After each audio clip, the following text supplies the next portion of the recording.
Yo, what's going on, y'all? This is Marcus Rosa, aka Mazuma TV, back at y'all with another live, man. I hope everybody's having a blessed, beautiful, positive, productive night. I hope y'all had a great day overall. We got some things that we currently need to discuss going on in the boxing world. As soon as y'all come in here, if y'all could hit that like button, that'll be very much appreciated. You see what I'm saying? I got a few people in the building already, man. I'm highly appreciative of everybody that's coming through and wanting to chop it up with your boy.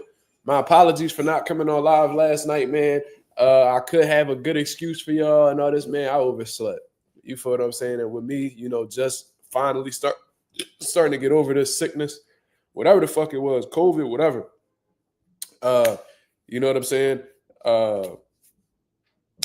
It is what it is, man. This type of shit is gonna happen. You feel me? Let me shout out everybody that's in the comments so far. My boy Slime said, "I'm here early as the fuck." Shout out to Mazuma Nation. Salute, brother. Coffee Plant, what up? Lorenzo, what up? Stop Motion, what up? Great Gambino, what up? He said, did I see the comments last night? No, I actually didn't, bro. I was rocked. You feel what I'm saying? So I didn't see it, but y'all probably was talking that shit on here. You know what I'm saying? I don't know. Hassan, what up? I like that Better Beef picture. My boy Rock with Better Beef. Salute. Hassan said I had COVID 48. God damn. Karma was cooking me. What'd she say?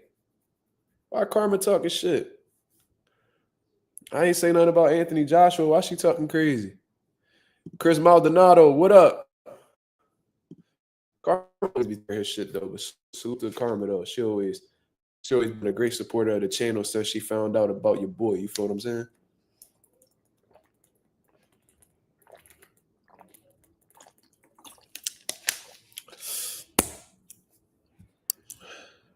She was talking greasy how I was late. Hey, man, shit happens, bro. What can I do? You feel what I'm saying? And by the way, when I put these announcements up on what time I come on, it's just an estimate, people. You know what I'm saying? I might come in a little earlier. I might come in a little later. You know what I'm saying? Just know to be around at that time. You know what I mean? I'll be on real nigga time. My fault.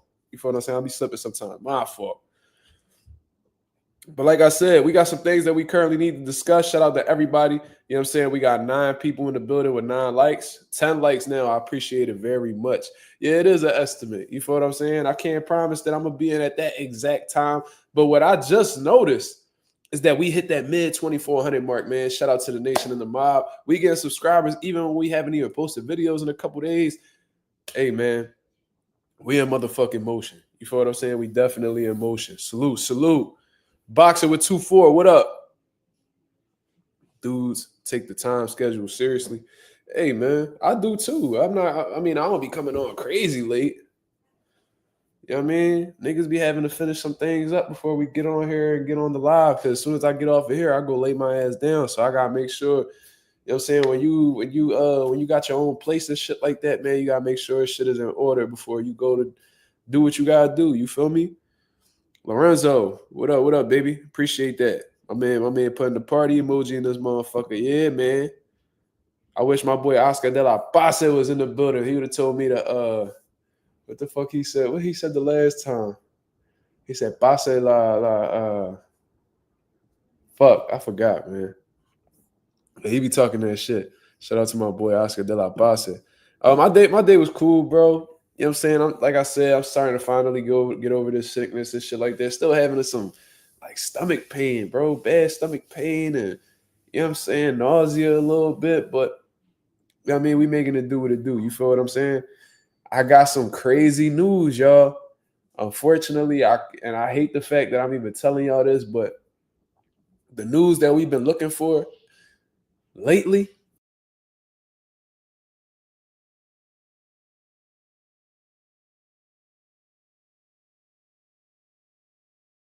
they try to snatch me up. My fault. The news, I swiped my fucking mouse and that shit just took me off the screen. The news that we've been looking for a while, or something we've been really curious about, is about to come to the light very soon. You see what I'm saying? I got some crazy news. I did a little bit of Googles. You know what I'm saying? And this is gonna be a little bit of a shocker.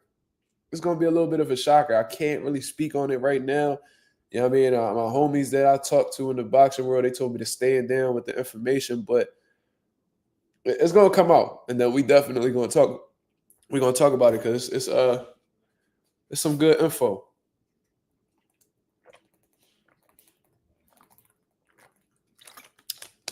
But for everybody that's in the group chat, y'all already know what I'm talking about. But it's gonna be a little bit of shocking news. It was not. It wasn't something that I thought would have happened or would have came together.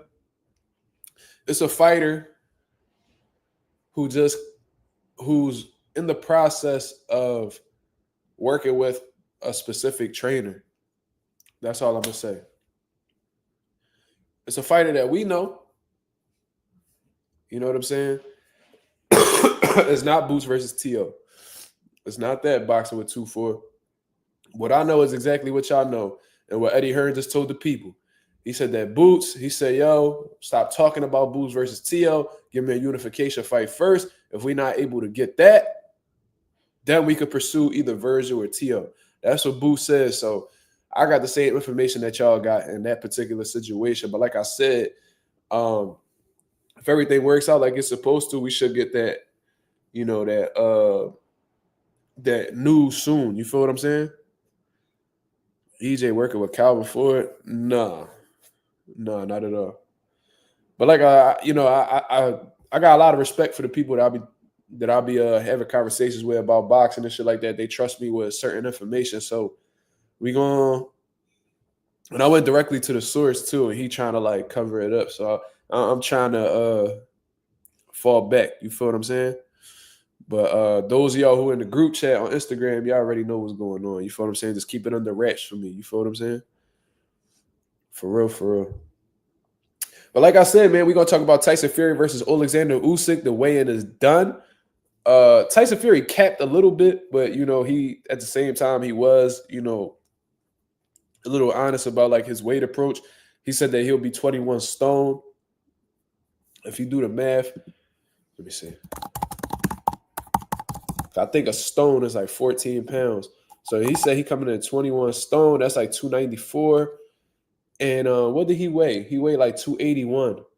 So he was a little short. He was actually closer to 20 stone in reality.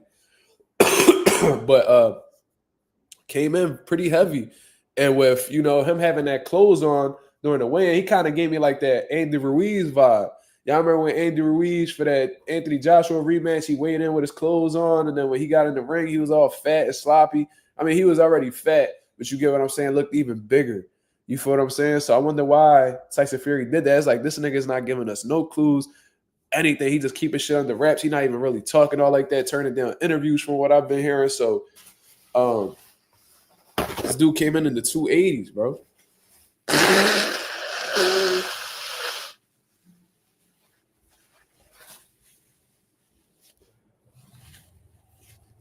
Came in the 280s, y'all. That nigga is not playing. How much did Usyk weigh? I don't even know because that wasn't even the topic of conversation, but let's actually check that out. That's actually a great question. So Usyk came in 226 pounds. So if you do the math, he got a 55-pound weight advantage? He coming in 55 pounds heavier than Usyk. Mind you, in the previous fight, he came in 262. So he put on an additional almost 20 pounds, 19 pounds. Usyk's weight didn't really change at all. He only put on 3 pounds. You feel what I'm saying? So I've seen a lot of people talking about, oh, Usyk look heavy, blah, blah, blah. Looks the exact same. You know what I'm saying? Well, the weight is nearly the same. He only put on 3 pounds. That's nothing. You feel what I'm saying? He probably had a good meal before the weigh-in. Probably was 223, ate something good, or drank something good, and went up to 226. So Usyk's weight's unchanged, but Tyson Fury's weight came in 19 pounds over. And because he came in 19 pounds over, look, listen to what I tell y'all, man, because I got experience with this shit, bro. I know how this shit go. And one thing about me, I pay attention to patterns and I pay attention to history, right? And that second Deontay Wilder fight, just look at Tyson Fury's box rec. You know, in that first fight with Deontay Wilder, actually, he came in 256, right? 256. He was getting knocked down, almost knocked out. You know what I'm saying? Tyson Fury was like, yo, how am I going to be able to, be a little bit more durable, more sturdy, be able to take a punch better? He had to put on some weight. You feel what I'm saying? So he jumped from 256 to 273. You feel what I'm saying? And then once he got in that second fight with Wilder, he was like, oh, all right, this is what works for me. We good. You see what I'm saying? So he went from 256 to 273. That's about what? Shit. My fucking math a little dookie right now. But let's say like 17 pounds. We put on like 17 pounds. You feel what I'm saying? And that made a huge difference. You feel what I'm saying? And then in the third fight in the trilogy, he actually came in around the same weight, 277. Now, he got a little comfortable with that. You feel what I'm saying? That he dropped a little bit of weight against Usyk, probably thinking that weight wouldn't really matter too much. He probably thought that he could actually outbox Usyk and probably win the fight without taking much damage. He learned that Usyk got a little bit tougher than what the fuck he initially thought. And he like, all right, I can't box this motherfucker. Although he will not admit it to the people. He will not admit it to the media. He knows he cannot sit there and play chess with no Oleksandr Usyk. This is a smaller man, yes, but this is a man who's a highly skilled chess player. This is a highly skilled boxer. You feel what I'm saying? And that's not somebody you want to sit there and play games with.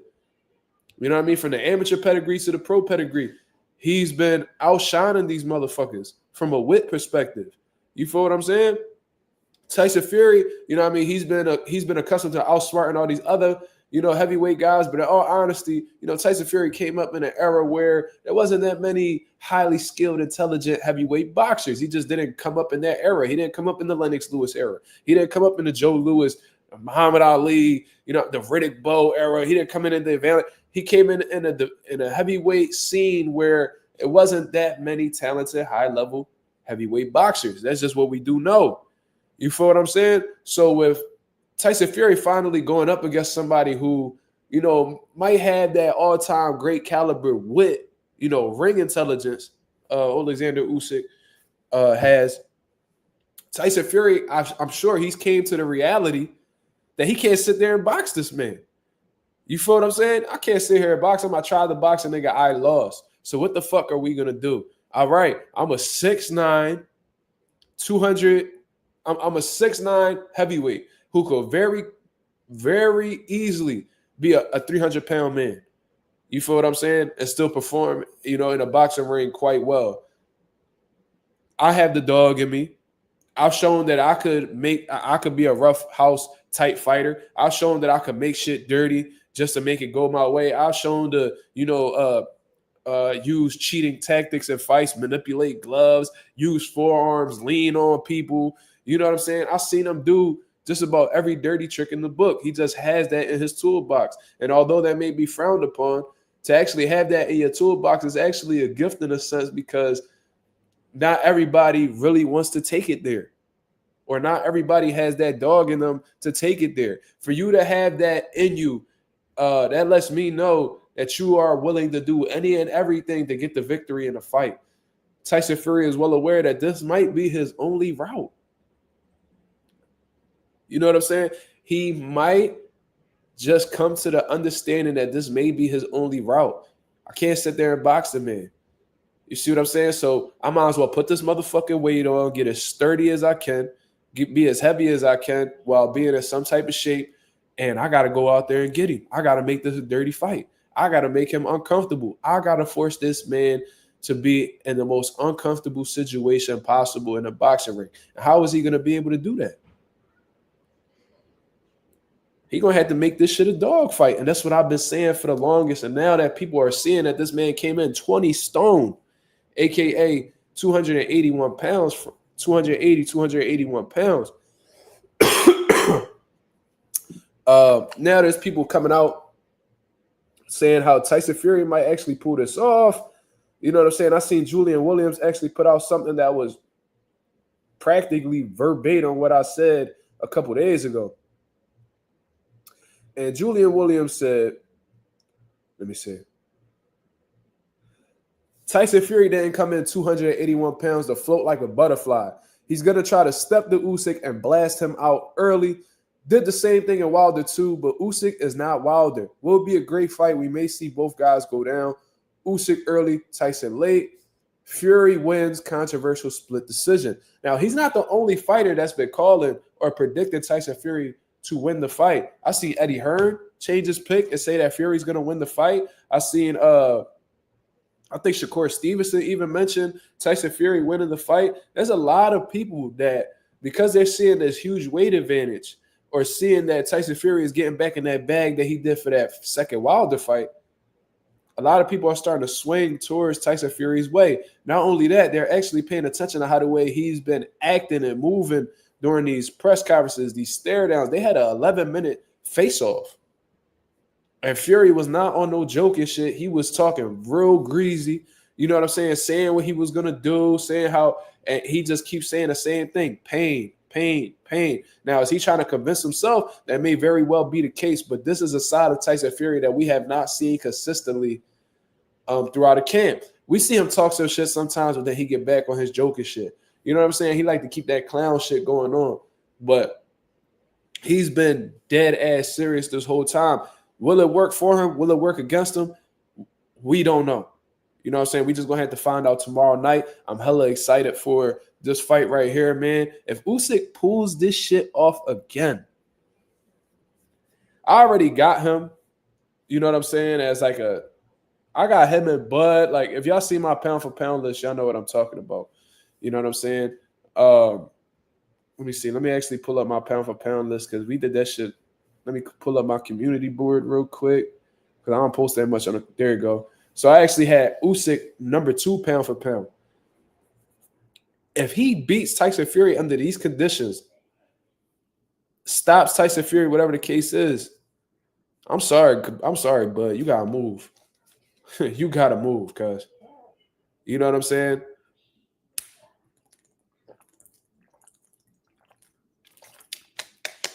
Terrence Crawford gotta move. Because for you to beat Tyson Fury in itself, take his O, that's already an impressive feat. You feel what I'm saying? But now you telling me that this man re-strategized, went back to the drawing board and had his intentions on destroying you, put on an additional 19 pounds. You know what I'm saying? This is a 6'9", nearly 300-pound man. Meanwhile, you buried shit. You barely a motherfucking heavyweight. You feel what I'm saying? You got to eat up to get to the 220s. You fighting pretty much at your walk-around weight. So if you're able to get in that ring and destroy this man, even stop him or whatever the case is, and hand him only his second loss of his career, when he's one of this era's best heavyweights, I got to move you up number 1, bro. It's just so impressive to me that this man was competing at like 165 in the fucking amateur, slowly moved his way up, dominated the cruiserweight division, which we wasn't really too blown away by because the cruiserweight division always been like a little stagnant, you know what I mean? Not really paid much attention to division. But you come in an undersized heavyweight and you go right into the smoke. You had like what you fought like Chaz Witherspoon, and then after that you went straight into the smoke. Daniel Dubois, 2 Anthony Joshua fights, and then you go and take out Tyson Fury. Come on, man. Daniel Dubois been on a fucking run since then. You know what I'm saying? Like, and you over here just outsmarting all these guys, just showing to be more durable than these guys, breaking them, made Dubois quit. You feel what I'm saying? My boy Lorenzo said, I think even Bud would agree with Usyk being number 1 at that point. Yeah. I mean, they cool with each other. You feel what I'm saying? And even though Usyk walk around saying how Bud number 1 and all this shit, Bud has said on Twitter before, back when he beat Tyson Fury, he was like, yo, bro, if y'all put him at number 1, I wouldn't even be mad. And this is Terrence Crawford. This is a prideful, competitive individual coming out and telling you, yo, I wouldn't even be mad at y'all if y'all put him over me. So Usyk is the truth, bro. And I'm picking him to win tomorrow night. You feel what I'm saying? But I am nervous for Usyk. You feel what I'm saying? Like, I think Diego Pacheco could beat Steven Nelson, but I'm very nervous for Diego Pacheco with just knowing what I know. You feel what I'm saying? My boy Anonymous said, I still think even the aggressive, dirty approach is dangerous for him. Fury's still leaving himself open for shots, arguably even more than when he boxes, he could still get clipped. Absolutely. And in Usyk's mind, you know, he might be confident from that standpoint because he's like, yo, I know I could hurt him. He tried to box. He gave me his smartest fight possible. And I still was able to catch him with that big shot and knock him all over the ring. So with him being a more stagnant target or just being more of a hittable target, it opens up my chances of, landing that big shot. But when a man's putting on an additional 20 pounds, it might be a little bit harder to take that man out. You feel what I'm saying? It might be just a little bit more difficult to take that man out. However, based off of what I've seen with Tyson Fury, I've come on here and I've told y'all on multiple occasions that I feel like Tyson Fury's punch resistance has diminished since that trilogy with Deontay Wilder. I think that punishment that he took, not in the second fight, but that first and third fight with Deontay Wilder has affected his ability to take a punch.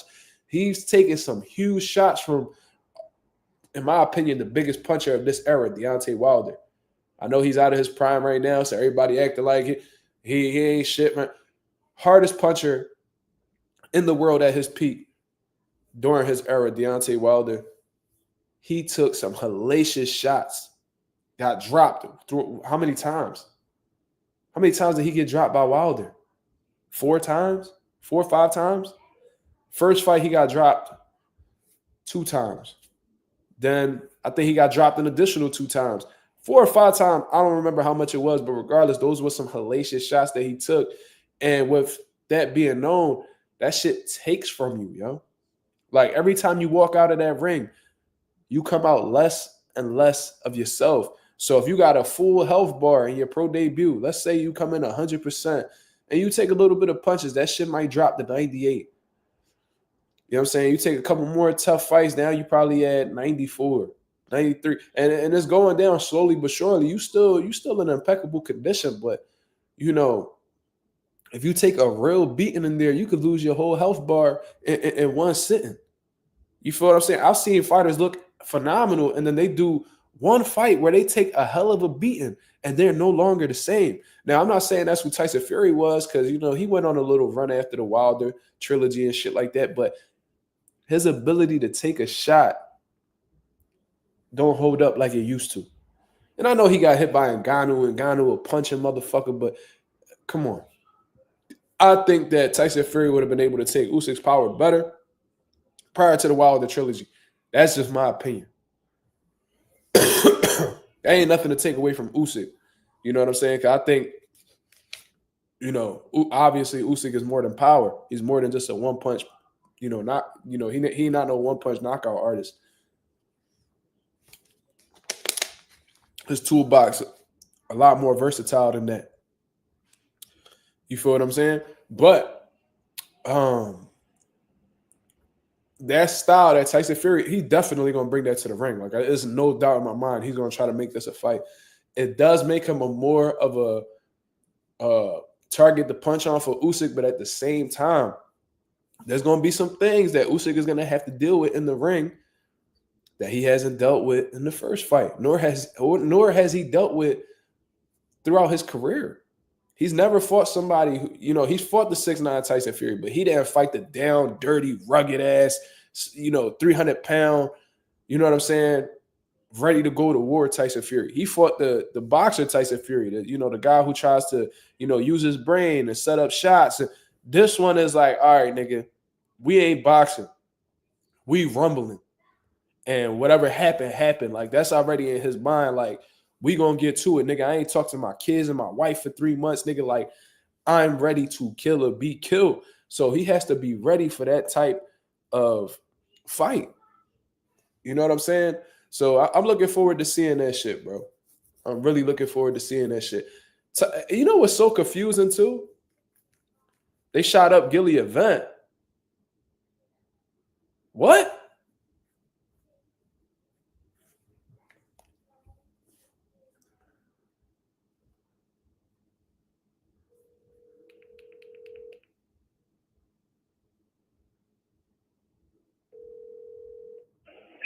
Yo, Mill, you already out that event? Yeah, I did. They talking about they shot that shit up. Yep. Word? Well, bro, didn't I tell you, like, nah, I'm out. Like, after G fight, I'm home. Oh, wow, but you all right, so you out of there. All right, that's cool. Bro, I'm literally, them niggas was trying to get in. They let me out the side door. So I see your text.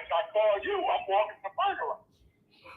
Oh, all right, cool. I was just making sure you wasn't there. I'm good. Oh, all right, brother. I'll holler at you. All right. They shot at the cops. What the fuck? Oh yeah, that fight, that shit over with. See, what did I tell y'all though? What did I tell y'all niggas? Hold on, let me put this motherfucking light on. Hold on. Now, I told y'all why I wasn't signing up for that event, right? Listen, I come from the hood. Hold on.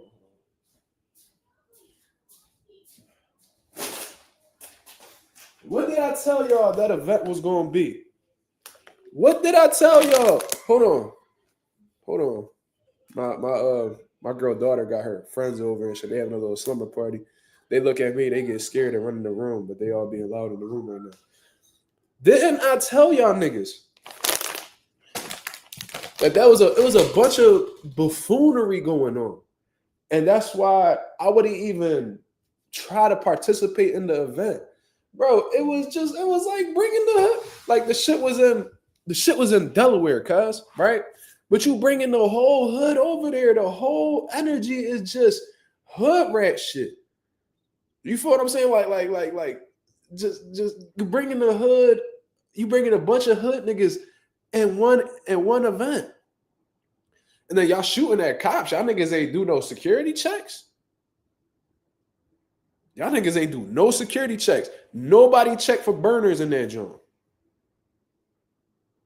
Y'all ain't never gonna get another event like that again, bro. Unless y'all niggas really step up in security. Y'all already doing this bullshit where y'all niggas got a bunch of niggas just rumbling each other for the hell of it. You know what I'm saying? Bunch of niggas who can't fight, just embarrassing each other, bro. I told y'all it was buffoonery. It was buffoonery, and I said that's exactly why I said, yo, I wouldn't help nobody that participates in that event, because it's kind of like mocking the sport of boxing, bro. You know what I'm saying? Like, it's mocking the sport of boxing. You feel what I'm saying? And that's crazy, because my nigga Mill hit me up right after the event, and he was like, yo, and I heard him. He said he was leaving, but he was still there when I was on the phone with him. He's talking about how, bro, if you a boxing nigga, you will be very uncomfortable in there. Like, it ain't nothing but street niggas in that joint. Oh yeah, I would have never went. As soon as I'd have got the vibe that there was a bunch of street niggas in there, you cannot bring a bunch of street niggas to one event.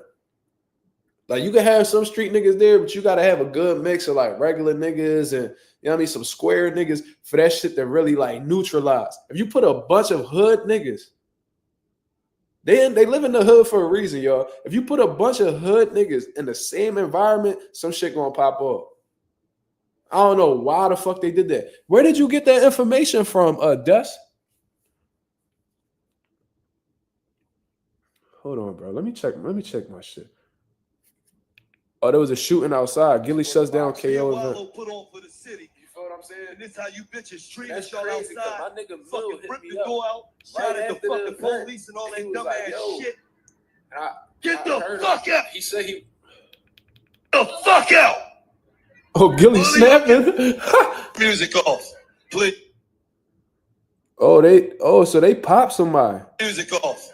Them cops caught a body. Music off. Me and Wallow put on for the city. And this how you bitches treat us, y'all outside.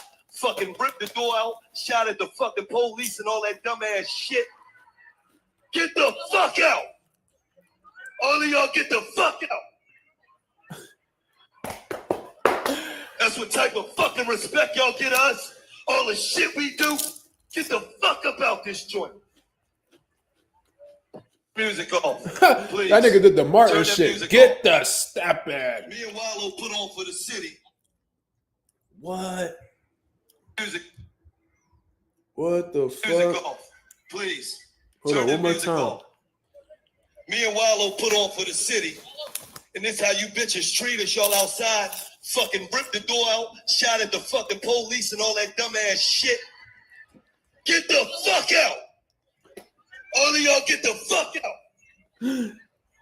Get the step at. That's what my man Gilly was on his Martin shit. We will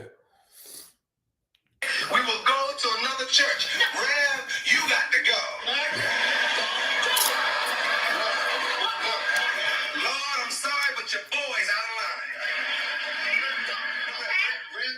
women? Go. Now, Rev, usually when I throw a man out of my house, I tell him, get to stepping. You ready? My man, Gilly told them niggas, get the fuck out. Listen, man. Yeah, Sarah, I spoke about that already. You gotta rewind back, brother. We just had a whole segment about that. But Gil, what did you think was going to happen? Like, I understand what you was trying to do. You putting on an entertaining event for people to come through and show love. Y'all putting the guns down. Y'all putting the gloves up. Y'all taking niggas that may very possibly take it there in the street and having them participate in the boxing ring. I see what you're trying to do, but your approach is wrong, my brother. Your approach is wrong. No, I ain't no doubt, y'all, Sarah. We probably going to spend the block on that. Don't worry about it.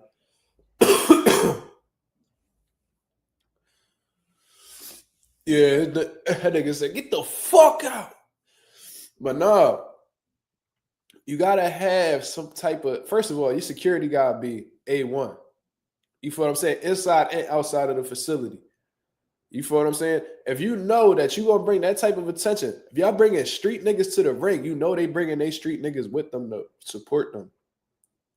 Shit may very well get toxic, may very well go left. You gotta be, if you're gonna be running an event like that, a sold out event. He sold out the whole John, which is dope.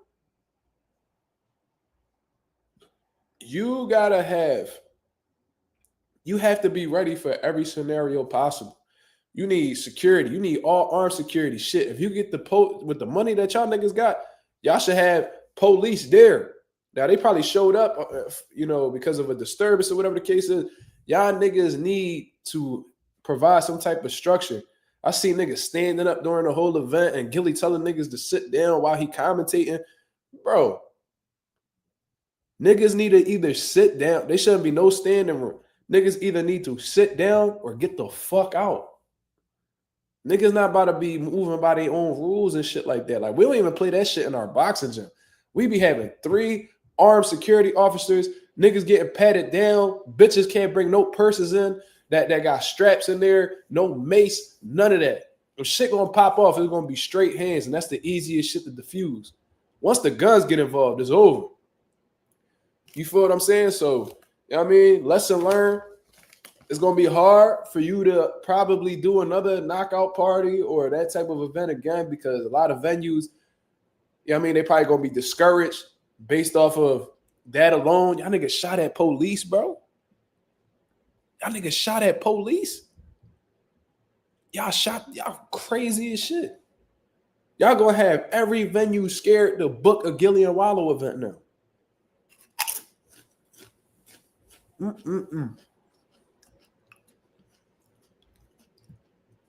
Crazy. What that nigga from Everybody Hates Chris said, tragic.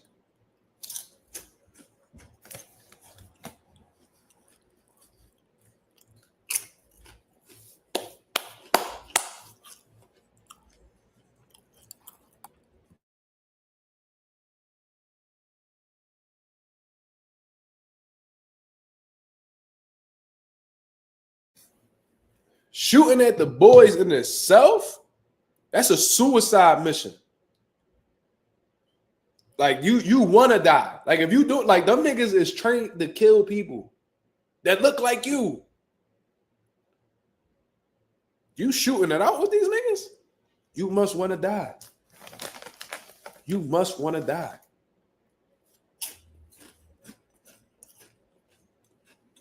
Putting your life on the line at a Gilly and Wallow event is fucking crazy. But anyways, let's get to the real boxing talk. My apologies for everybody that's in here, waiting to they caught a body, they killed, boy. Ain't no way. Musical.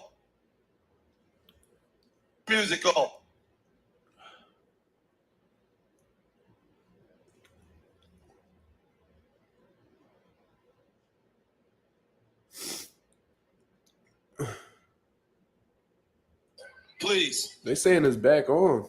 But I don't know, yo. Regardless, that's a wild situation. Anyways, let's get into the boxing talk, man. We spoke about Tyson Fury and Oleksandr Usyk. We got 26 people in the building. I'm highly appreciative of everybody that's coming through and tuning into the channel. If you can hit the like button as soon as y'all come in, that'd be very much appreciated. Now, this is something that I wanted to talk about. It's not really relevant. You know what I'm saying? It ain't nothing that, but I care about it. And I got a nice little chuckle at the situation. So I wanted to talk about it. And then we could probably spin back to the Tyson Fury and Oleksandr Usyk situation. But I just wanted to speak on this because Teofimo Lopez gets absolutely cooked by Brian Norman on Twitter. He kept it real simple. It was a simple cook up. You know what I'm saying? It ain't nothing too crazy. You feel what I mean? Brian Norman posts up a picture of him hitting the heavy bag. He's just doing some light bag work. Good bag work. Nice. I like it. I like it. Ooh, you seen that pivot? And he came out southpaw. Ooh wee. That was a nice little angle, and he was shooting for southpaw. I like him stepping off the line and hitting that body. You know what I'm saying? That's some nice bag work right there from Norman. He keeping that opposite hand up, ripping combinations, hand speed, varying the hand speed and the power regardless. And no, I'm not the biggest Brian Norman fan. You already know that, but I give credit where it's due. Look like some nice bag work. Teofimo Lopez comes out of nowhere and says, "You didn't want to fight Boots when you had the chance. All because of money. I fought Lomachenko." The same shit he always say. The number one pound for pound and returned home with less than $500K. Who fault is that? Niggas, you trying to flex? You do not believe in yourself, and that's all a fighter needs to win. But hey, good luck on your tune-up. Tio, what was your last fight, Tio? What was your last fight? If you gonna be saying niggas taking tune-ups and shit, you better make sure you ain't been doing that. Who was your last fight? Because the fight you had before that, niggas thought you lost. What was your last fight? Nigga? Look. Lorenzo forgot the nigga name.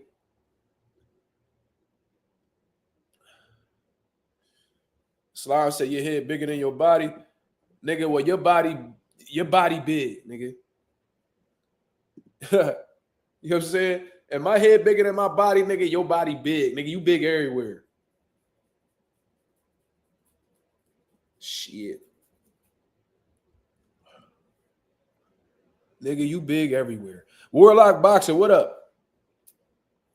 T.O. My boy Ralph. My boy Ralph be snapping. This nigga's like he you know them niggas that be in court just typing, they type every fucking word that the niggas say, and whenever the judge need to spin back on something and the nigga pull the sheet up, that's Ralph. Ralph be keeping niggas on point.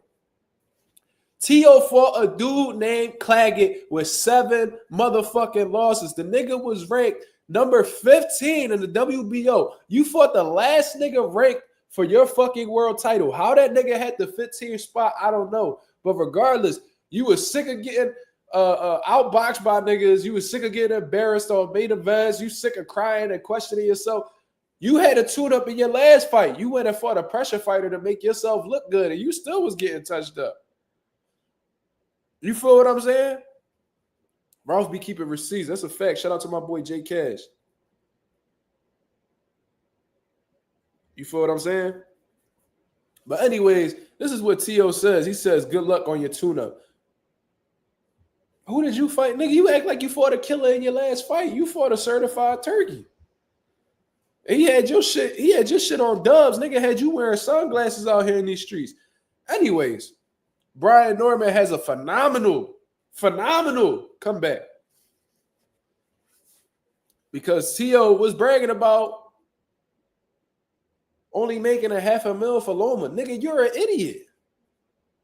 And I've been hearing, and first of all, I knew T.O. was going to be in this situation. As soon as I seen that his manager was David McWater, you know what I'm saying? I heard allegedly he's a fucking scumbag. You feel what I'm saying? So I'm not surprised that you ain't taking home, yet you ain't really bringing home the bacon all like that. You feel what I'm saying? I'm not really surprised that you ain't bringing home the bacon like that. You know what I'm saying? Because you already got a nigga named Bob Arum that Floyd been telling y'all when he was a young nigga. All right, he said, man, I ain't fucking with Top Rank. Them niggas still owe me money from the Zab Judah fight. God damn. Everybody be talking about how Bob Arum be fucking niggas out of money and all types of shit. Bill Haney just told y'all niggas how he don't want to do business with Bob Arum because them niggas, they over here trying to all right, you're not gonna get a cut of this pay-per-view unless you sell 100,000. All these weird ass stipulations. Then T.O.'s the fucking favorite in the pay-per-view, 55-45. Huh? But anyways, we're gonna get into that too. But I just wanted to get into Brian Norman's response. And Brian Norman said, and look at you now, complaining about money. That's a bomb right there. I wish I had that motherfucking bomb button. That right there.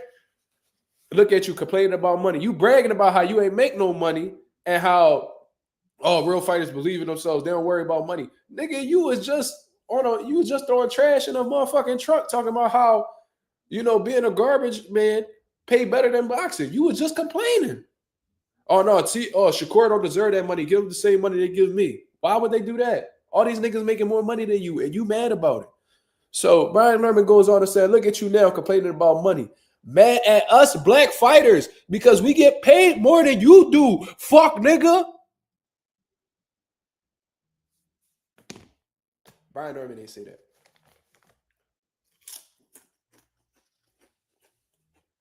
I said that.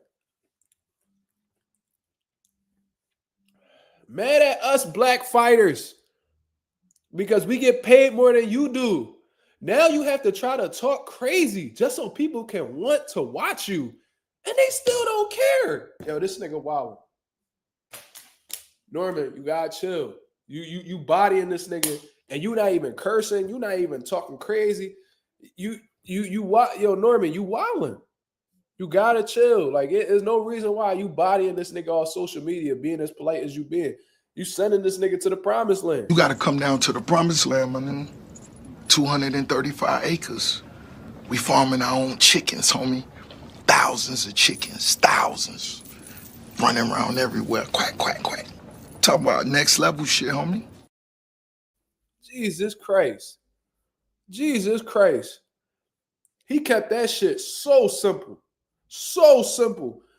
He didn't even finish it off. He said, now you have to try to talk crazy just so people can want to watch you, and they still don't care. Don't worry about Crawford. Come and try to take my belt instead. So, goddamn.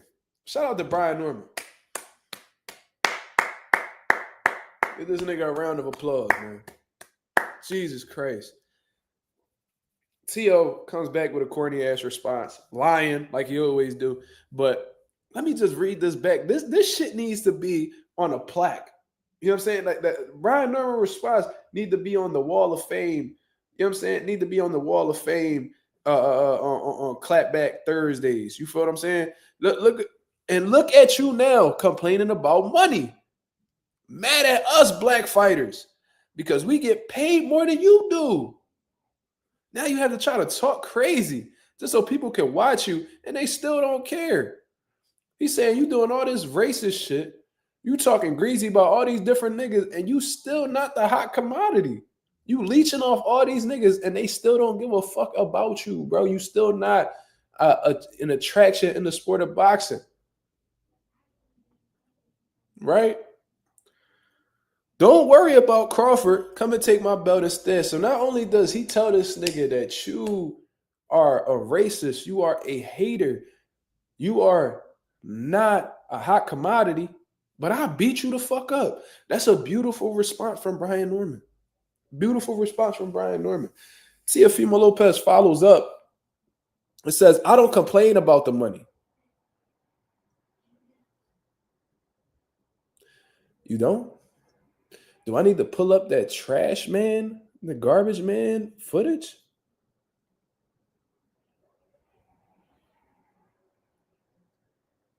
Are you Teofimo? Fuck yeah, I'm Teofimo. I thought you was retired. You a garbage man now? Yeah, they pay better. Oh, shit. All right, I gotta see you later. Are you team? Is that not a complaint? Is that not a complaint, ladies and gentlemen? It sounds like you bitching about not being compensated properly, right? So he says, I don't complain about the money.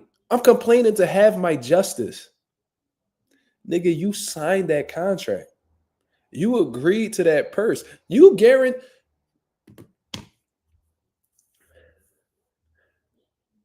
to have my justice as if somebody stripped something from him.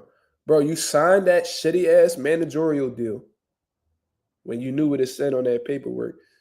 You re-signed with Top Rank when you knew the stipulations of terms of your finances and what you was going to make and how they was going to put a motherfucking ceiling. See this right here? They was going to put a motherfucking ceiling on your pay, so you fucked yourself over. You knew. And then you claimed that you was this fucking free agent. Top Rank, Bob Arum being a fucking lawyer, you trying to tell a lawyer that his contract is wrong. When this man done did over 50, this nigga just turned 93. This nigga did over 5 decades worth of business in boxing, and you telling this man that his contract is flawed. You go through litigations, and all of a sudden, you a motherfucking Top Rank fighter again, sitting your ass real nice and comfortable on them ESPN seats, trying to talk your shit. All right, nigga.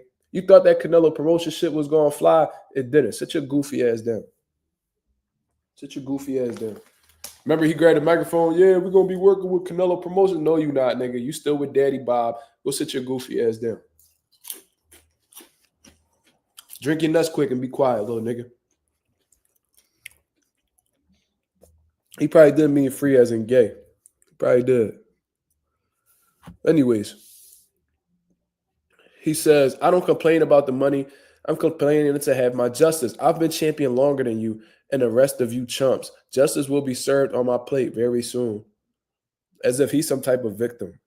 First of all, you had world titles and then you lost to Cambosis. That's first of all. So let's not make it seem you ain't how many title defenses did you have at 135, Tio? One? Because you got the IBF off of Comey and you beat Loma. Then after Loma, you lost to Cambosis. So you literally had one title defense at 135, 140. You got 2 controversial victories. I don't know, man. I don't know.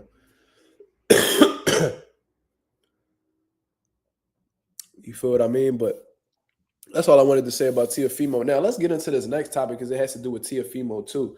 Now, I've been telling y'all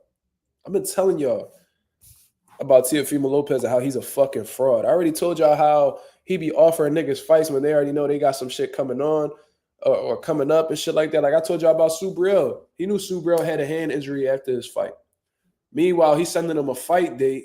He had sent the man a fight date when he was still in the process of recovering and he was not going to be able to make that recovery time. He wasn't going to be able to recover and get into a training camp in that time frame. Then he made it seem like Subriel ducked him. Then he was talking shit about Puerto Rican fighters when this nigga got posts talking about how he got a left hook like a Puerto Rican fighter, like eating dick. You know what I'm saying? Glazing niggas. But anyways, now Teofimo Lopez has been coming out here talking about how he's been offering everybody fights and don't nobody wants to fight him, right? He's trying to play it as if nobody wants to smoke with him, don't nobody want to rumble him, all this shit. Meanwhile, I could clearly recall that Turkey Al-Sheikh has sent Teofimo Lopez an offer. He said he was not ready. He was in litigations with Top Rank. All right, we're going to give you that pass. However, correct me if I'm wrong, y'all. Teofimo Lopez has never sold a pay-per-view. Never sold a pay-per-view. He has no history of selling pay-per-views. I never heard of this nigga doing any record-breaking numbers in terms of gates, ticket sales, anything like that. And I hate to talk about this, but when we talking about percentages and all that shit, we got to look. We got to check the files. We got to see if you worth what you think you worth when you come into the table attempting to negotiate, especially when you're saying that you're the A side, right? So this is Teofimo Lopez, ladies and gentlemen. He comes out, and let me see if it's still on Twitter. I doubt he deletes his tweets. I don't think he'd be on that tank shit. Let me see.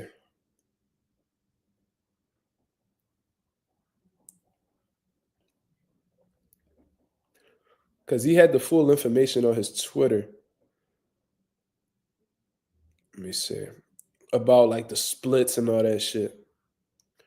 These are Teofimo Lopez's words. These are not mine. Let me see. Okay.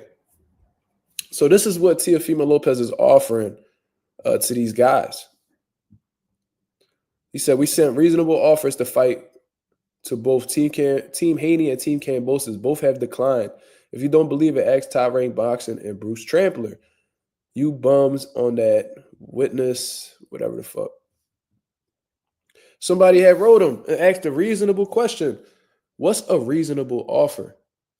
2.4 million guaranteed at 55-45 split on pay-per-view shares. 2.4 million guaranteed at 55-45 split on pay-per-view shares. Now let's really talk about this, people. Because Devin Haney, how much did he make for that Ryan Garcia fight? Now, he said he made more than $35 million. You feel what I'm saying? This is what Devin Haney said, not me. So let's go check Devin Haney's page. Real Devin Haney. He actually took it down. But he said that he had made upwards of $35 million. And this is somebody who has a history of selling pay-per-views. Whether or not these were high pay-per-view numbers, that's not what we're talking about. We talk about an actual pattern of selling pay-per-views. You feel what I'm saying? Because there's no fucking way that I'm going to say that I deserve this role as a motherfucking accountant more than the other guy when it's going to be very hard. Like, let's say me and this other guy, me and accountant B are competing for an accountant position, right? I have zero experience in the accounting department. I might have a degree or whatever, but I never actually been in an office doing what the fuck I need to do. Meanwhile, this fucking dude, accountant B, he doesn't have the most impressive resume, but he actually has a track history of being a fucking accountant, working at company A for a year, working at company B for a year and a half, working at company C for 2 years or some change. Who you think they're gonna look more in the direction of? The man who actually has a track history of doing what the fuck they're looking for, right? So Devin Haney, is he the biggest pay-per-view star? Absolutely not. But what we do know is he has a history of selling them motherfuckers, right? So with Teofimo Lopez just, not even packing out the fucking theater at Madison Square Garden, how the fuck is he going to lead the pay-per-view shares at 55-45? You ain't no fucking big star like that. $2.4 million guaranteed? Devin Haney, from what I understand, he been making way more than that. Why the fuck would he, first of all, why the fuck would he go to Top Rank and ESPN again, for one? He only did it under the condition that he could become undisputed. And it was a power move in all honesty. You know what I'm saying? Why would he go to ESPN and Top Rank again when they could get a better deal elsewhere? And I seen that Bill Haney was on that KO 86 dude's channel, and Knockout 86, whatever his name is, was coming out saying, oh, you should take the fight. What other joint you got on the table? So because I didn't really understand that angle, because it's like, so because he only has that one option, he should just take it right away. What about exploring other options? So that's like if you go to a motherfucking car lot, right? Let's say you got a budget, you had a motherfucking car lot, and they only got one car in the motherfucking car lot. Oh, you might as well take this car, man. This the only one here, man. This the only one that you could test drive right now. This the only one that you could really look at right now. No, that ain't no motherfucking deal breaker for me. I don't gotta sit here and just take this one car because that's the only one that's available. I'm gonna look elsewhere. Devin Haney is a name in the sport of boxing, regardless of what he went through with the Ryan Garcia fight. Regardless of what y'all say, he's a notable name. I know his name. You know his name. Casual boxer fans know his name. Hardcore boxer fans know his name. As long as he's a name in the sport and people are willing to converse about him, opportunities will be available. But I just don't understand that jumping at something because there's nothing else is presented at the time. I don't understand the shit. You know what I'm saying? Never understood that at all. All right, he ain't fighting 8 months. Okay, cool.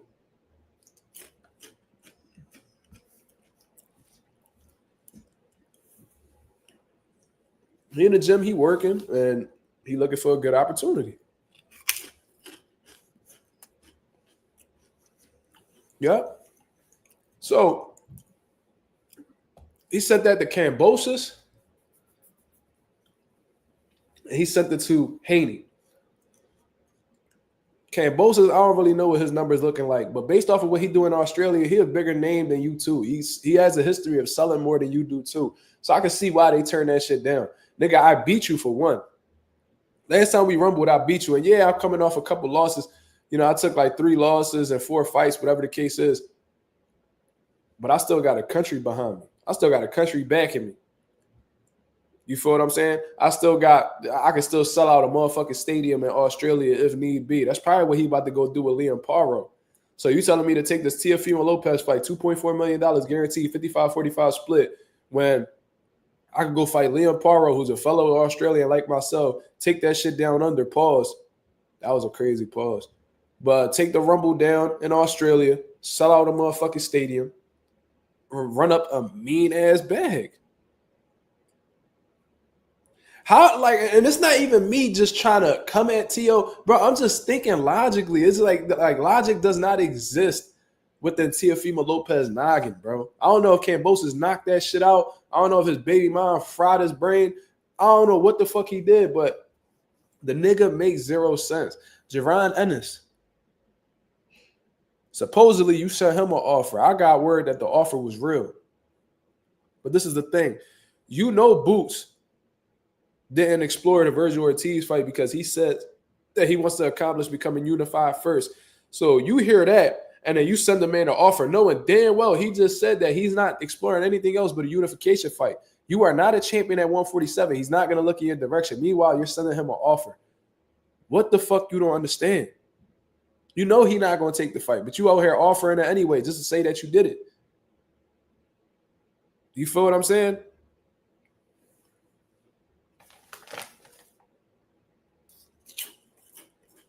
That's like you. That's like a nigga talking to his homie, right? And his homie telling you, yo, I'm about to go to my brother baby shower, you know what I mean, the night and shit. You know what I'm saying? I'm going to go over there. We going to kick it or whatever. And then you call the nigga around that same time like, yo, bro, come kick it at my house. No, I'm at my brother baby shower. I told you I was going there. Oh, man. And then he hang up like, man, I tried to get that nigga to come over to the crib, bro. He ain't even want to show love. He ain't even want to come through. Nigga, he told you what he was doing already. The fuck you don't understand? So that's how I look at that whole boot situation. You feel what I'm saying? Like, nigga, cut it out. Cut it out. You feel what I mean? But what I'm noticing, Bob Arum is fed up with Teofimo Lopez, y'all. Philly headlines on Twitter when you done. No, I'm going to check that shit out right now. Let's check that shit out right now. But,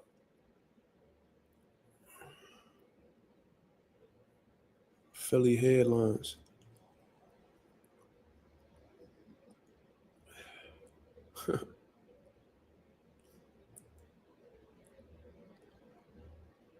Oh. Oh, they got the motherfucking canine out there.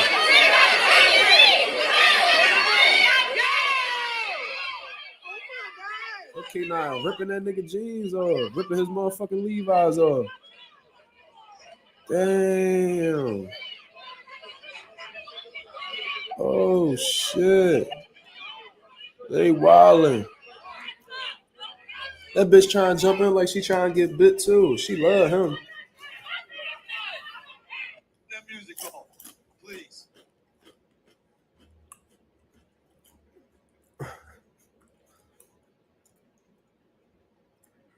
They said they back fighting, so it is what it is. He kicked them niggas out and brought them back in. But anyways.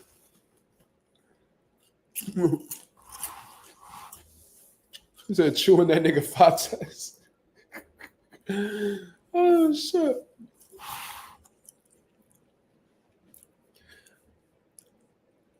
Go 787 now. We just chopping it up, brother. We spoke about Fury Usyk. Spoke about Brian Norman cooking T.O. on Twitter. Now we just talking about T.O. and what he got going on. And this is the thing, too. Like, I wanted to add on to that. Boo's got a better history of selling in his city than you do. I didn't even check with Jerron Ennis. Karen, too. Let me see.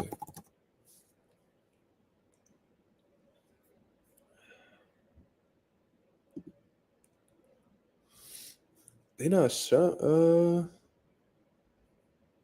It's not showing me.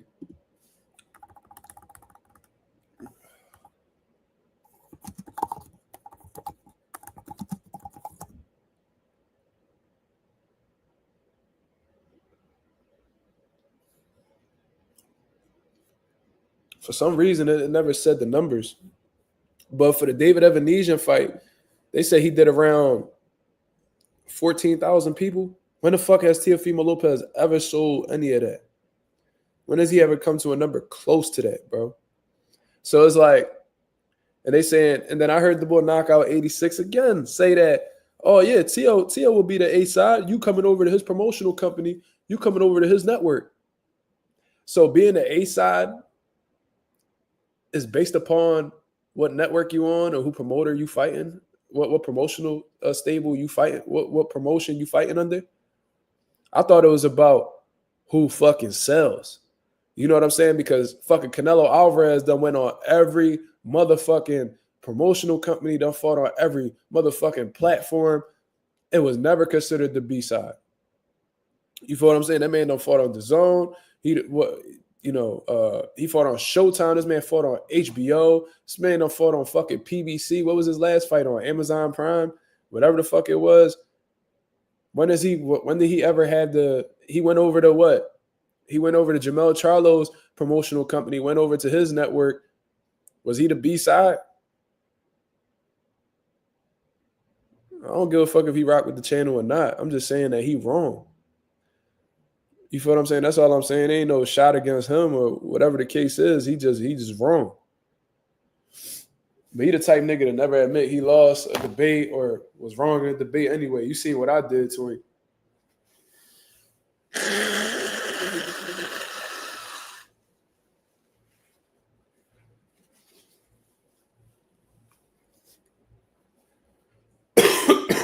You feel what I mean? But it is what it is. So that's Teofimo Lopez for you, man. That's Teofimo Lopez for you. What can I really say?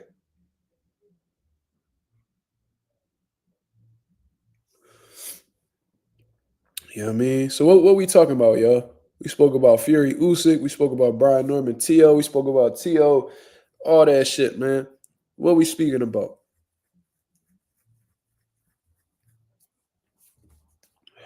What's on y'all mind? What y'all want to speak about? Ghost 787 said T.O. can't speak on A side when he be fighting for free on TV at the MGM Arena. Yeah, bro. And you know, that's the thing. It's like if you fighting on free TV, all right, that's cool. You know what I'm saying? But the niggas that you sending offers to, they sell more than you. So you got a whole lot of audacity to be offering 55, 45 splits in your favor in pay-per-view revenue when you don't have a history of selling pay-per-views, and these guys are hotter attractions than you. Hotter sale, like they sell tickets, they do numbers bigger than you. So it's almost like you giving them a reason to decline it in the first place. You're not even sending offers that make sense. You know what I'm saying? Like, I can say, yo, I sent Floyd Mayweather an offer, nigga. I said, man, look, man, I ain't even got no fights. I sent Floyd an offer. I told him 100K and, 60-40, my favor. And Floyd would be like, nigga, you crazy as shit. See, man, Floyd turned down the offer from me, dog. And nigga, of course they're gonna turn it down.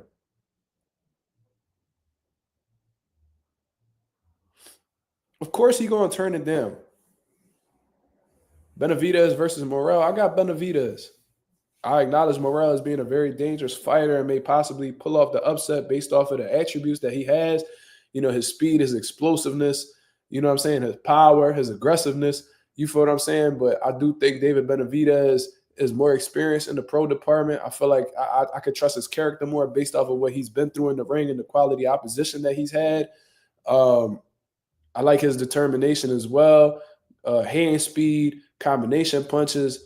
This is going to be a hell of a fight, but I do think because David Benavidez is a little bit more polished, I think he's going to come out as the fit. I think he's going to come out on top. No disrespect to Morrell. I know he got a great amateur pedigree and all that, but this ain't the amateurs.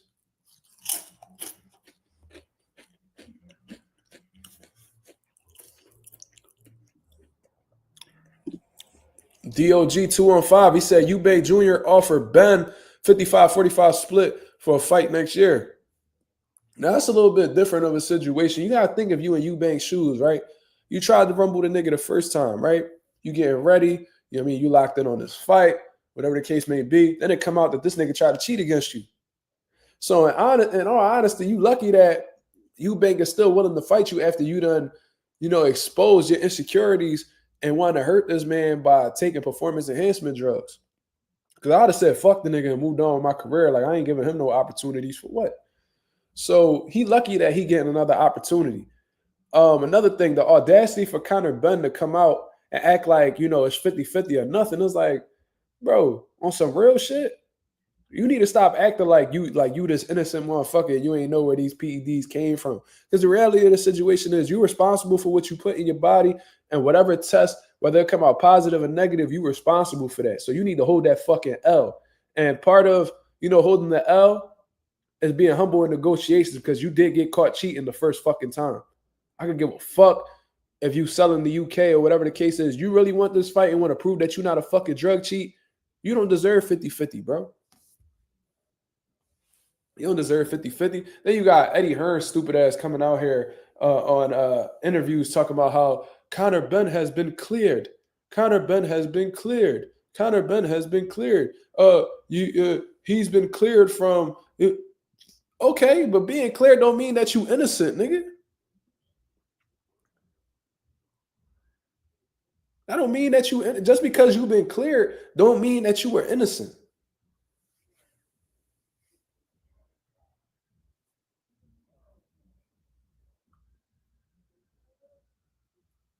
You said Morrell, in your opinion? Hey, man, look, is that good of a fight? It's a pick 'em fight, bro. Whichever one you go with, I can understand why you going there. I respect that, Ghost. I'm just looking forward to seeing it, bro. February 1st is on and popping. I think it's February 1st. It's on and popping. But it's like, dog, you got caught cheating. It's like you want everybody to forget about it. You denying. Bro, niggas not going to forget that you use performance enhancement drugs, bro. They will never forget that. That'll forever be a stain on your jacket. You got this big-ass stain on your jacket. You got a white hoodie on with a red stain on your jacket. You just want everybody to ignore it and act like it's a brand new hoodie. No, niggas see it, cuz.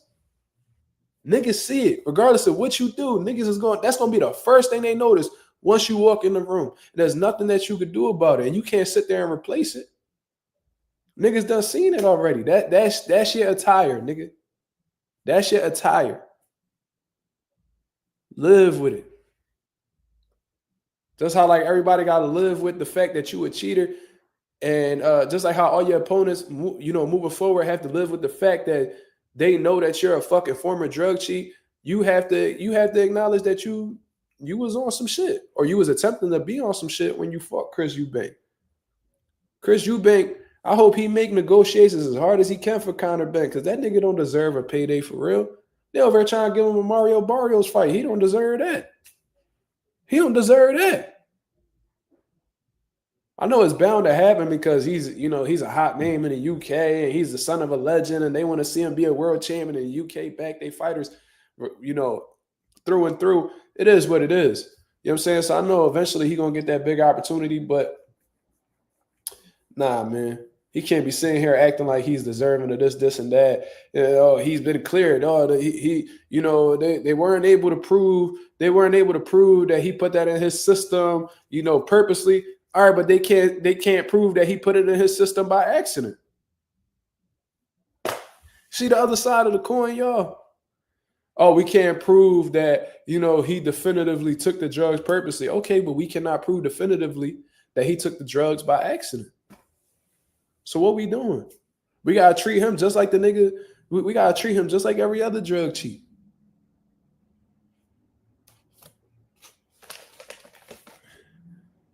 Can you prove that he was guilty? He failed multiple drug tests. Guilty. The fuck?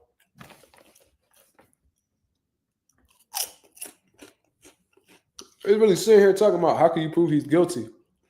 It's a drug test, nigga. That's where it all started.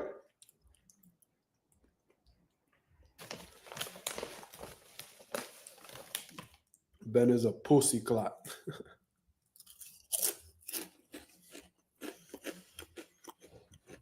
Connor Henn is hilarious. It is.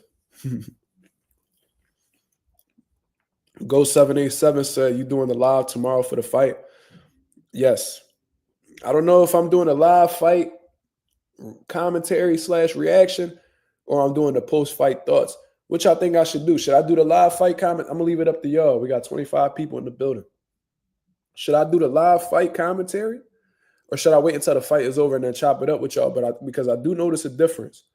When I do the live fight commentary, there's not many people on here because they busy watching the fight. When I do my post-fight reaction, that's when people come through because they done watching the fight. Okay. Post-fight. All right, we're going all right, yeah. Let's do post-fight then. Appreciate it. It's hilarious watching Hearn try to cat for Ben. I mean, you got to look at Eddie Hearn's perspective. You feel what I'm saying? You got to understand Eddie Hearn's perspective. Eddie Hearn done put a shitload of money into Conor Ben. I'm sure he done invested millions of dollars into Ben. He don't want that drug test to fuck his money up.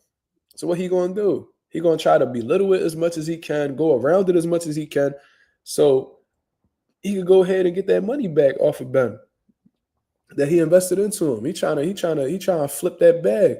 So I ain't really mad at it, but at the same time, it's like you kind of justifying. Like I ain't mad at it because you try and get your bag, and that's what the promoters in here for. They don't do it for free. But it's like at the same time, you kind of contributing to the dysfunction of boxing. You know what I'm saying? You contributing to the detriment of boxing, which I don't really fuck with. So I see both sides of the coin, you know what I mean? If you put millions of dollars into nigga and you see that there's something that may possibly fuck it up and your money going down the drain, what you gonna do? Some type of damage control most likely, so you get back to that road of flipping that, getting that motherfucking money back. You don't want to lose millions of dollars. You want to flip that, right? Nobody want to lose money. Mm-hmm. Like Eubank said, they are scumbags. That's a fact. Yo, he said the realest shit on there.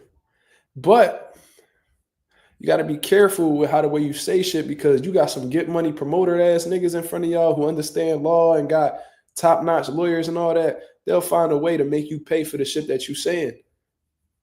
You feel what I'm saying? Like, you got to be real careful with your words.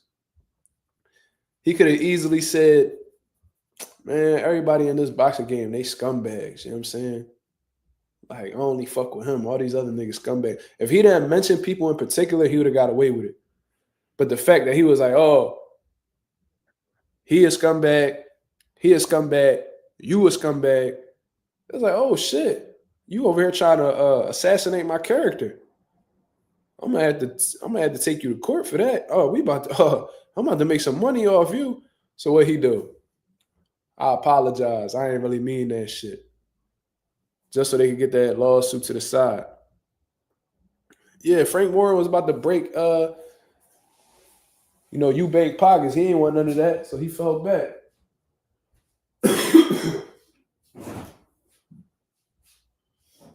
Them legal fees be crazy, cuz. Niggas don't want to deal with that for real. Shit, I was thinking about getting a lawyer for my custody battle, and I seen them fees, and I was like, Shit, I'm about to defend myself. Shit. It worked out, thank God. The lawyer fees ain't no joke, dog. If you ain't got your money together, that shit'll break you. You said Eubank was spitting the real, though. That's a fact.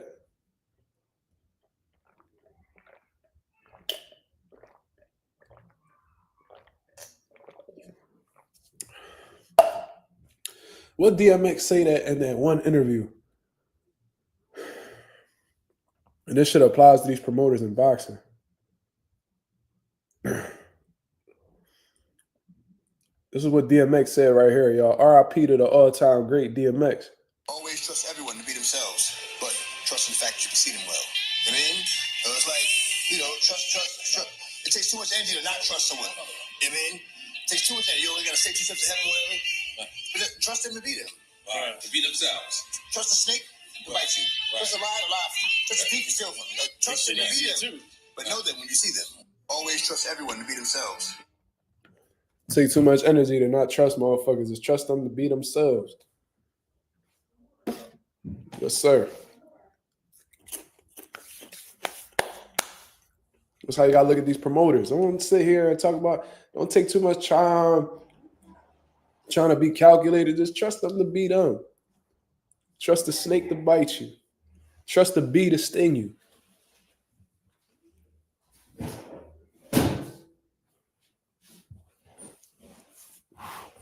You know what I mean? Go 787 said, you seen that Tim Zoo interview yet? Nah, I didn't. What happened? What happened with Tim Zoo? Nah, they not ladies. You know what I mean? Trust the cat to scratch you. Facts. Somebody be fucking me up.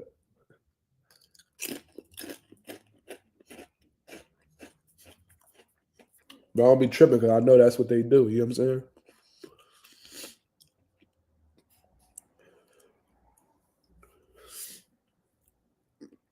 Better Be versus Bivol 2. Who do you got? It's a hell of a fight, bro. I think, and I was talking about this at the gym the other day, I feel like Better Be can't be no better than what he was that night against Bivol. I feel like who he truly is as a fighter, what he's capable of doing, he showcased that night. Bivol, on the other hand, I feel like he had the right idea on how to approach Better Be, but there was some factors in there that he wasn't well aware of with Better Be. The pressure, the conditioning, his ability to punch in between shots, he probably heard about Better Be's power, but now he actually experienced it. So now going into this rematch, I feel like Bivol has more room for improvement. I think that he has the ability to make the better adjustments in the fight against Better Beef. Now, is he capable of making the adjustments necessary to make this rematch easier or may possibly win? That's another discussion. But I do feel like Bivol, being the more versatile fighter, the more skilled fighter, in my opinion, could make more impactful adjustments going into this fight to have a better chance at beating Better Beef. So Better Beef may possibly win again because he is strong as fuck. He stays strong throughout the course of 12 rounds and things like that. But Dimitri Bivol might actually be like, oh, that's what he got. He wasn't able to stop me. I'm the only person that he wasn't able to stop. So he might take that as a confidence booster. Like, all right, you know what I'm saying? Now I'm going to just, if he, you know what I mean? I might take more chances now. I might let my hands go just a little bit more. I might be a little bit more mobile. You feel what I'm saying? He said that his favorite fighter, Sugar Ray Leonard, he probably go back in the lab, you know what I mean, watch how the way Leonard outsmarted Marvin Hagler and shit like that. You know what I'm saying? He probably like, all right, that's the type of fight that I got to do. I got to be able to be on my bicycle for 12 rounds and not show any type of fatigue, any of that. I gotta stay focused the whole time. If I get clipped with a big shot, I gotta stay focused on the game plan that's ahead. So I don't know who wins that fight. I'll probably give you a better prediction as the fight gets closer. I need to see a little bit more media workouts and how the way they looking and training before I make that prediction. But I do feel like there's more room for improvement on Bivol's side in comparison to Beterbiev side. I hope that answers your question a little bit. That card is insane. I'm looking forward to that shit, bro. February gonna be a good month for boxing. We get Benavidez, Morel, and fucking all them other fights that's on that Saudi card, bro. Shakur, Schofield, fucking Beterbiev, Bivol, whatever the fuck, Hamza Shiraz. It's gonna be lit, bro. Who wins, Dubois versus Parker? Oh, my God.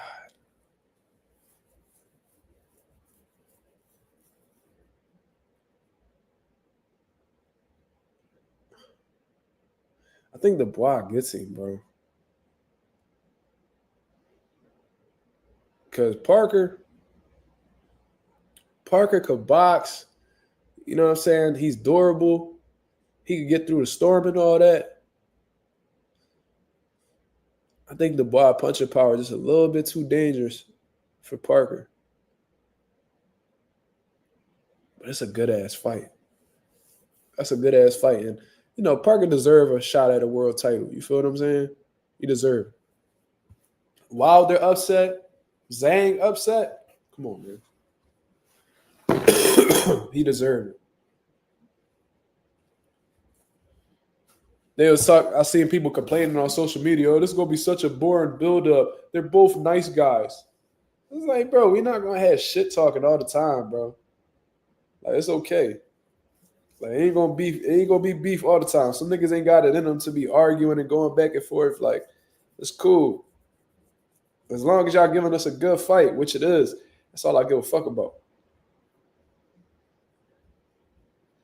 You know what I'm saying? That's all I really care about.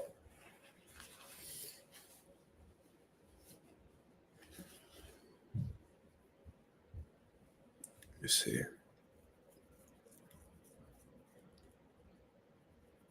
Big Bakery. Ortiz versus Madrimov. I'll tell you this. If Ortiz, people rather see drama than good fights. Yeah, bro. I'm trying to tell you, a lot of these niggas ain't really boxer fans, bro. They like, it's like these niggas, like they TM, like they like that TMZ shit, bro. They like the gossip, they like the tea. You know what I'm saying? And I like a good build up to fights too. I like to hear niggas talk shit back and forth, but they ain't like it don't need to be like that all the time. You know what I'm saying? Like, ain't always gotta be that. And you know what I mean? If it ain't that, then it's boring. As long as some fights just sell themselves just based off the styles. Like, Bivol, Beterbiev, they ain't talk shit to each other, but we knew that shit was gonna be a banger. That's all we gave a fuck about. I seen people honestly complaining on social media, oh, these guys are boring. They have dry personalities. It's like, so what? So the fuck what? Hassan said Parker will win. Okay. If Parker pull it off, then he gotta get that fight with, you know, Fury, Usyk winner.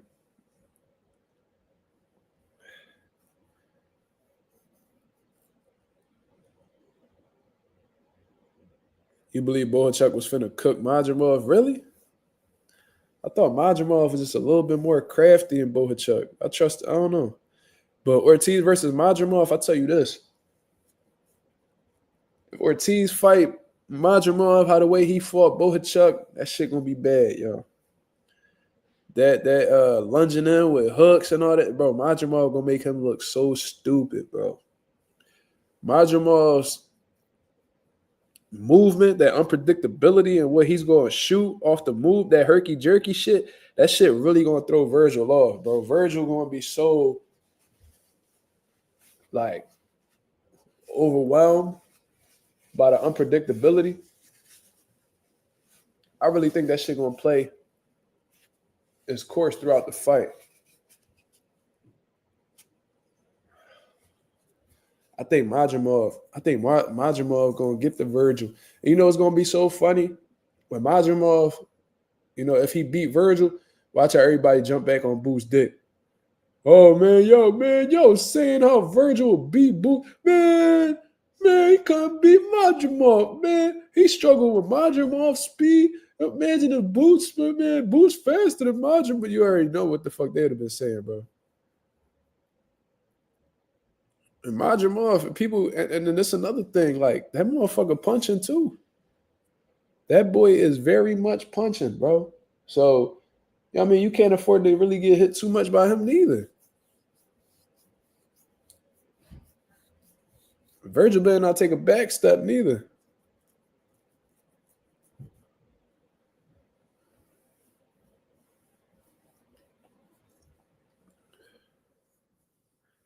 Virgil better not take a step back. That shit it's gonna be a bad joint. Do I think Xander ready for Madrimov? No, I don't. I don't think Xander ready for the championship level, period.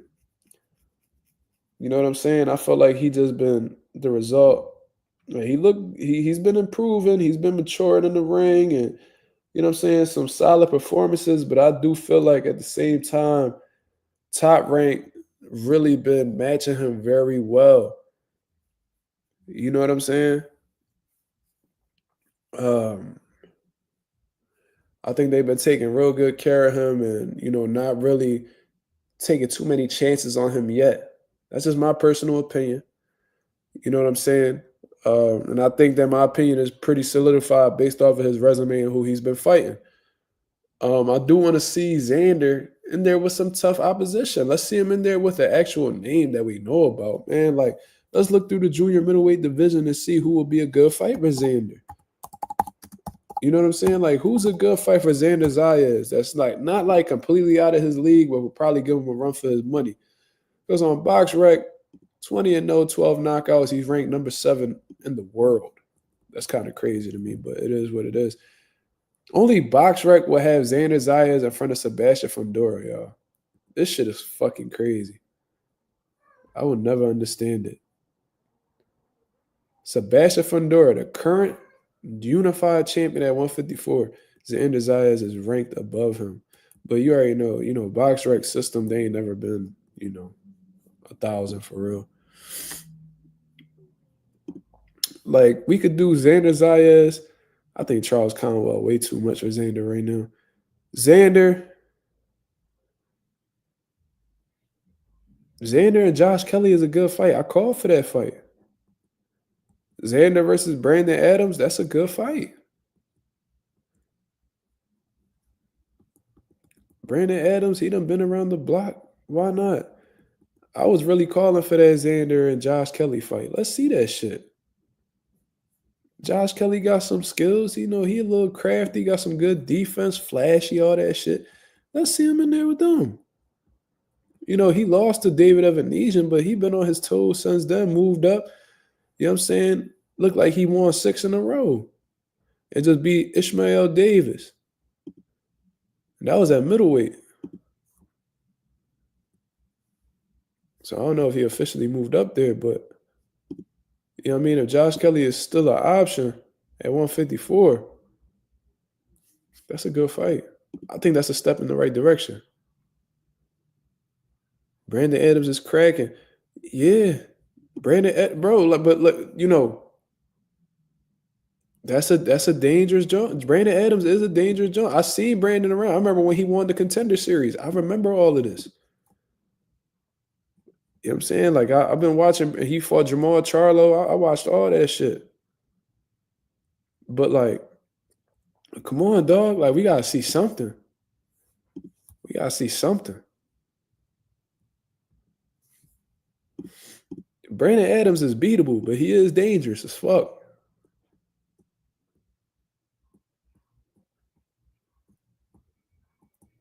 You know what I mean?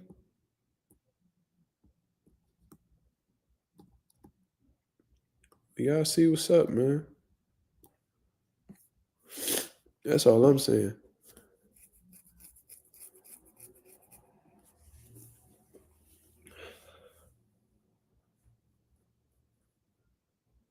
Ooh, Castano, I think he too much for Xander. If he was still active, like that Castano that fought Charlo, nah, Xander need to look the other way. He ain't ready for that Castano. I don't know what Castano doing now, but who you think Xander fighting next? I seen that he was fighting somebody. He was fighting an undefeated dude. He's supposed to be fighting on a top ranked undercard. I think he's supposed to fight on the Keyshawn Barachek undercard.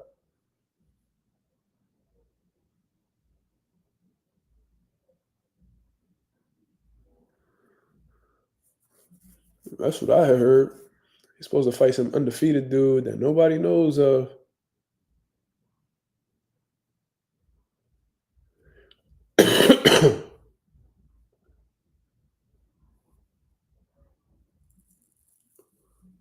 Let me see. It says Xander Spalmer. So Dennis Barachek and Keyshawn Davis are finalizing the deal for a WBO lightweight title fight February 14th. Been told Davis Barachek co-feature will pit Xander Zayas against Germany's Slava Sporner or Spalmer. I don't know what the fuck. And a 154-pound eliminator. Zayas is ranked number 1 by the WBO. Sporner number 10. So that's who he fighting. A 20-0 with 11 knockouts. Him and Xander Zayas almost have identical records. Xander Zayas being 20-0, 12 knockouts. Sporner being 20-0, 11 knockouts. I don't know if it's Spalmer or Sporner, but that's what they wrote on here. That's what Keith Idek wrote. You know what I mean? So we'll see. I don't know. I don't know too much about him, so I ain't going to speak too much on him. You feel what I'm saying?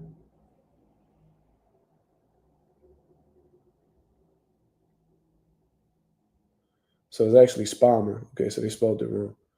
20-0, 11 knockouts. 5'10", 32 years old. Ranked 14 in the country, in the world. He just beat a 20-0, 11-0. So I gotta watch him, but his box rec don't look terrible. So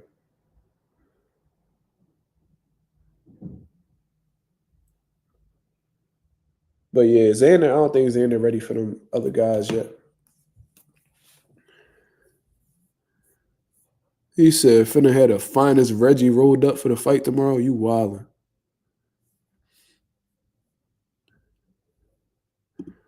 Go 787. He said, we can't say someone is ready till they prove it. Like everyone who knows if he raises to those levels. That's a fact, Ghost. I just feel like as of right now, based off how the way Top Rank been matchmaking them and moving them, I feel like those top 154 guys a little bit too much for him. But I've been proven wrong before. I've thought that some fighters weren't ready for certain fights, and they come to surprise me. You know what I'm saying? So you're definitely right. Xander may very well go up against a top guy and may possibly beat them and prove me wrong. Like, oh shit, he actually better than I thought. That won't be the first time. That won't be the last time.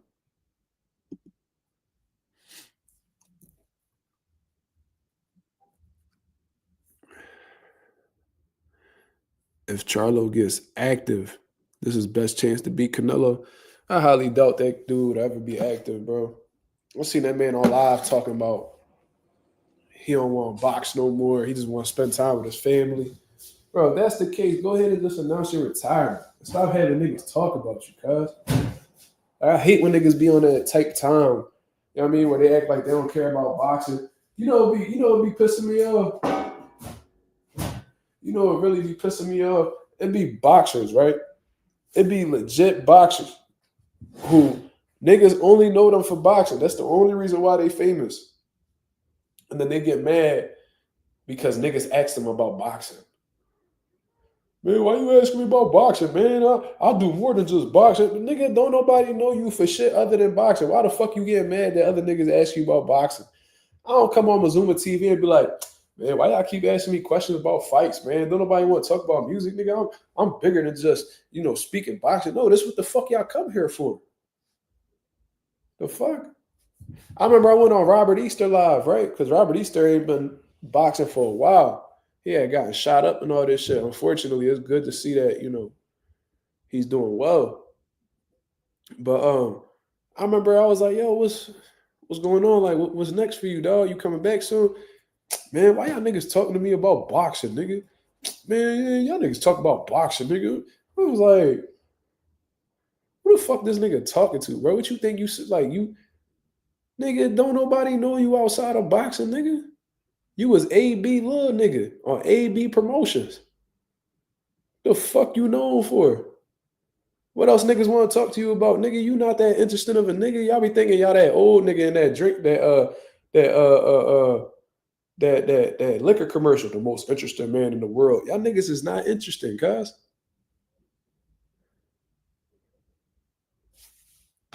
Y'all niggas not that interesting.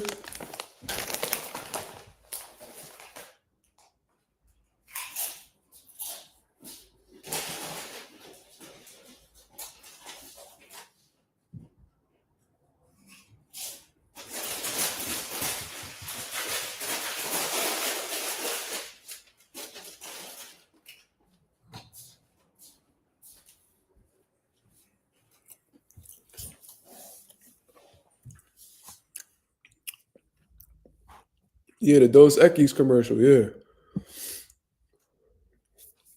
I don't always drink, but when I do, it's Dos Equis. Y'all niggas think y'all him. Y'all niggas ain't him. Niggas want to know when you fight next. That's all. Anything else, we don't give a fuck.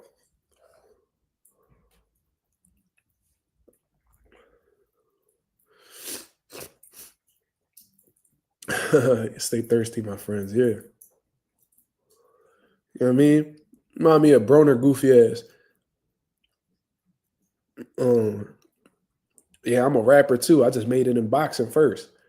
Like, nigga, shut the fuck up.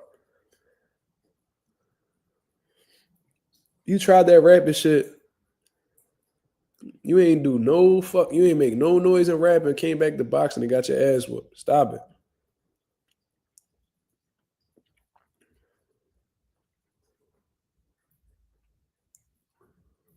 Oh, y'all see Simba walk past? Yeah, he drinking water out the sink right now. He will not drink water out of bowl, y'all. He will not drink water out of bowl. I gotta turn on my faucet. Look at this nigga.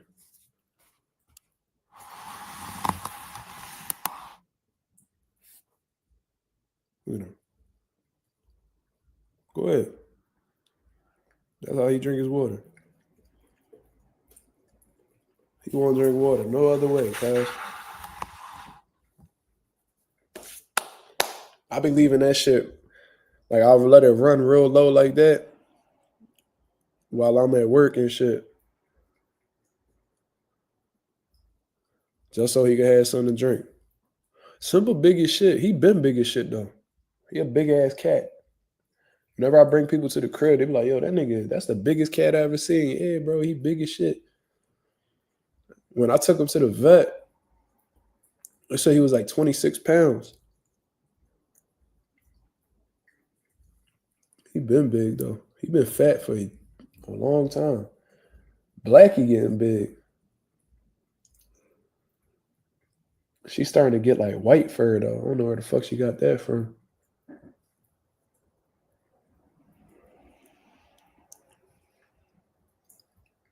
Simba huge. Heavy as shit, too. But anyways, I'm going to get up out of here, man. I appreciate everybody that came through and showed love to the channel. You feel what I'm saying? I'm going to go get me some rest, get ready for my day tomorrow because I got to be right back in the gym. Got to knock some one-on-ones out the way. Then after that, probably going to do some last-minute Christmas shopping and all that good shit. I ain't got my son, so, you know what I mean? We going to make it do what it do. Shout out to everybody that's in the motherfucking building. If y'all can hit the like button on the way out, that'd be very much appreciated. Until then, this was Zuma TV. Thank you very much for tuning in. I'm out of here, man. Peace.